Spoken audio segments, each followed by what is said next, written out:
Let's go over the differences between bondholders and stockholders. So bondholders, they are actually lenders to the firm. When they are giving money to a firm, it's in a form of a loan, and the firm is legally obligated to pay it back at the time of the maturity of the loan.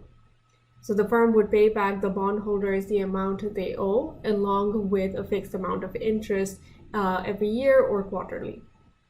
Whereas stockholders, when they're paying a firm, they're actually paying to own part of the firm.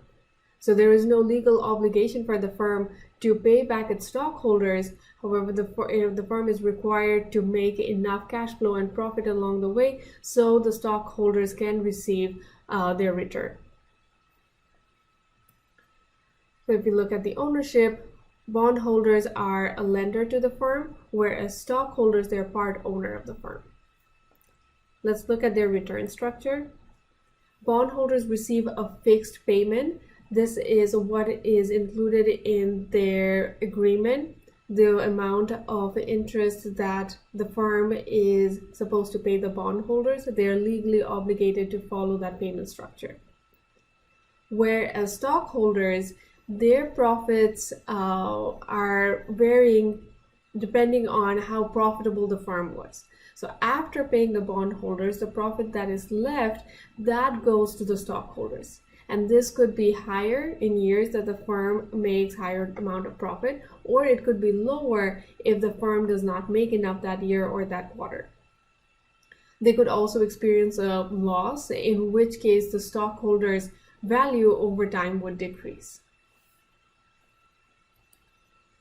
Because the bondholders are receiving a fixed amount of payment, they have a lesser amount of risk because they know that they would be getting paid the same amount.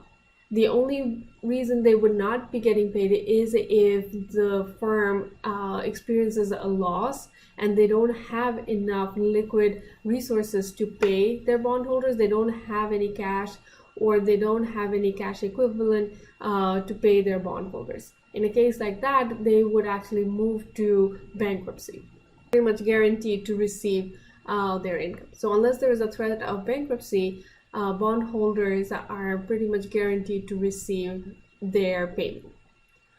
Stockholders, on the other hand, they are the ones who are taking higher risk because their returns vary. So some years the returns could be higher, but for some years the returns could be lower. And in some years, there might not be anything left after paying the bondholders. So there's a greater degree of risk because there is greater uncertainty about how much return the stockholders would receive. Okay. Because there is a higher risk, stockholders usually expect to receive higher return than bondholders. If you look at the payment order, so after paying all its expenses, the profit that is left, firms pay out bondholders from that profit, right? So you pay out all your expenses and then you pay your bondholders. After that, what's left goes towards taxes, and then the remaining amount belongs to the stockholders. So stockholders are paid after bondholders and taxes. In the case of a liquidation, if the firm does file for a bankruptcy, in that case, the firm would sell its assets, and what is left, it would use that to pay first its bondholders and then pay its shareholders. So even in the case of a liquidation, stockholders are the ones who are taking a higher amount of risk because they are waiting to be paid after the bondholders are being paid. So after selling the assets, and paying the bondholders, what is left over would go to the stockholders.